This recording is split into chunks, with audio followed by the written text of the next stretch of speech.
Hai, welcome back. Gadis Bola akan menyajikan informasi seputar Timnas Indonesia.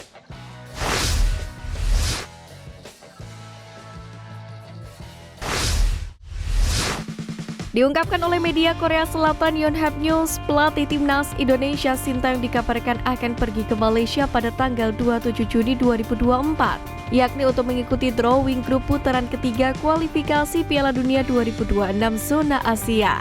Sintayong sendiri saat ini memutuskan kembali ke negaranya di tengah kekosongan jadwal. Sementara itu, Timnas Indonesia dipastikan bakal bertemu lawan-lawan yang kuat.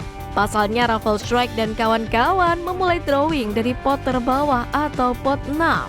Hal ini membuat Timnas Indonesia berpeluang satu grup bersama dengan Jepang, Iran, Korea Selatan, Australia, hingga Irak. Setelah istirahat sejenak di Korea, pelatih akan menghadiri acara drawing grup putaran ketiga yang akan diadakan di Kuala Lumpur, Malaysia pada tanggal 27 Juni. Tulis Yonhap News. Sintayong berharap Timnas Indonesia bertemu dengan Korea Selatan pada putaran ketiga kualifikasi Piala Dunia 2026 zona Asia.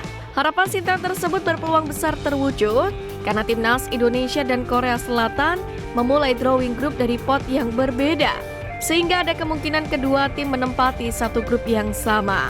Sebagai informasi, Timnas Indonesia menempati pot 6, sedangkan Korea Selatan berada di pot 1. Bila Timnas Indonesia benar-benar satu grup dengan Korea Selatan, Sintayong menegaskan tidak akan gentar. Coach Shin mengaku sudah mengenal betul Timnas Korea Selatan. Hal tersebut didasari dari pengalaman Coach Shin yang sempat menjadi pelatih Taeguk Warriors. Meski demikian, Sintayong juga mengungkapkan keinginan agar Timnas Indonesia dan Korea Selatan bisa lolos bersama ke Piala Dunia 2026. Namun, Sintayong menyadari bahwa target ini bukanlah target yang mudah untuk Timnas Indonesia. Usai resmi melaju ke putaran ketiga, Timnas Indonesia memiliki peluang untuk merebut rekor langka milik Vietnam, yang mana mampu meraih satu kemenangan di putaran ketiga kualifikasi Piala Dunia 2026 zona Asia. Bahkan hal ini diakui langsung oleh media asal Vietnam Soha. Mereka menilai Timnas Indonesia memiliki kesempatan untuk meraih lebih dari satu kemenangan pada putaran ketiga nanti. Terlebih Timnas Indonesia memiliki rencana untuk terus memperkuat diri dengan menambah pemain naturalisasi. Sementara di ulasan berbeda, media Vietnam Soha menilai tim sepak bola negaranya ini kembali ke masa suram, yakni seperti sebelum kedatangan Park Hang-seo, di mana Vietnam selalu kesulitan ketika bersaing dengan Timnas Indonesia dan Thailand di kancah ASEAN.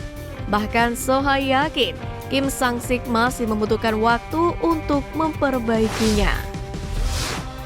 Prestasi apik yang diraih skuad Garuda akhir-akhir ini membuat brand olahraga asal Jerman Adidas tak menutup kemungkinan untuk menggeser Erspo menjadi apparel resmi Timnas Indonesia, di mana hal itu diungkapkan langsung oleh senior activation manager Adidas Indonesia Kinita Dewi Maya Kaltri, yakni dalam konferensi Adidas dalam menyambut Piala Eropa 2024 pada Jumat lalu. Menurutnya bukan tidak mungkin mereka akan menjadi apparel utama skuad Garuda berikutnya. Timnas Indonesia sendiri saat ini didukung oleh Erspo sebagai apparel utama. Namun sayang, kritik keras sempat didapat oleh Erspo dari publik tak lama setelah peluncuran jersey Timnas Indonesia pertama. Salah satunya adalah soal desain jersey yang dirasa publik kurang apik dibandingkan edisi sebelumnya yang digawangi oleh Mills. Saya tidak menutup itu menjadi apparel Timnas Indonesia. Tentu ada kesempatan karena saya melihat dari prestasi-prestasi Timnas Indonesia belakangan ini sangat-sangat bagus. Jadi tetap lakukan yang terbaik, tentunya itu tidak akan menutup kemungkinan untuk Adidas melakukan ke arah situ. Jelas, Kinisia. Pemain Persis Solo Ramadan Sananta akhirnya buka suara setelah tidak dipanggil Sintayong ke Timnas Indonesia.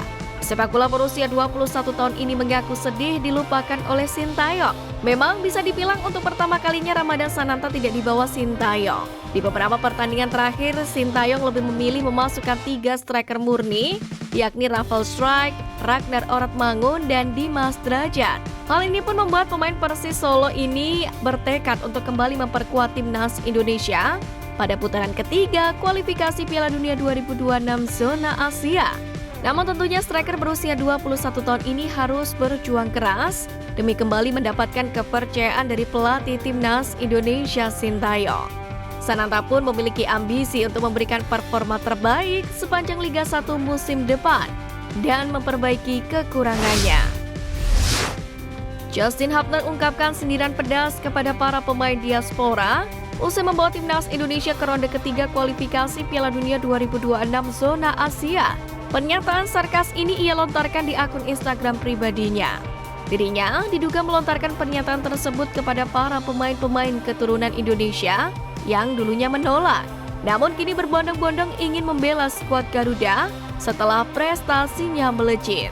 Kata-kata Justin Hubner pun seakan mempertanyakan keberadaan pemain diaspora berkualitas selama ini. Sebelumnya tidak ada satupun orang yang mau bermain untuk Indonesia. Sekarang mereka melihat kami tampil baik dan mereka ingin bergabung. Orang lucu, ujar Justin Hubner di story akun Instagram miliknya. Kehadiran Tom Haye di timnas Indonesia memang menyedot banyak perhatian. Ditambah lagi di laga pamungkas, ia berhasil memecah kebuntuan dengan melesakkan gol spektakuler ke gawang Filipina. Sempat melakukan selebrasi slide knee usai mencetak gol, namun ia tidak meluncur dengan mulus. Selebrasi yang dilakukan Tom Haye justru tersungkur. Bahkan beredar luas kondisi lutut Tom Haye yang cukup memar. Selain kemampuannya di atas lapangan hijau, penampilannya pun disorot oleh para pecinta sepak bola tanah air. Utamanya sepatu full black-nya yang mencuri perhatian warganet bahkan hingga Marcelino Ferdinand. Ia mendapatkan julukan profesor dari netizen Indonesia karena penampilannya tersebut seperti pakai pantofel. Ternyata alasan yang diungkapkan Tom Haye ini agak lain. Ia mengatakan bahwa tak menyukai warna terang dan mengaku lebih nyaman memakai warna dasar atau basic. Dengan begitu, warna dasar yang dimaksud yakni warna hitam atau putih.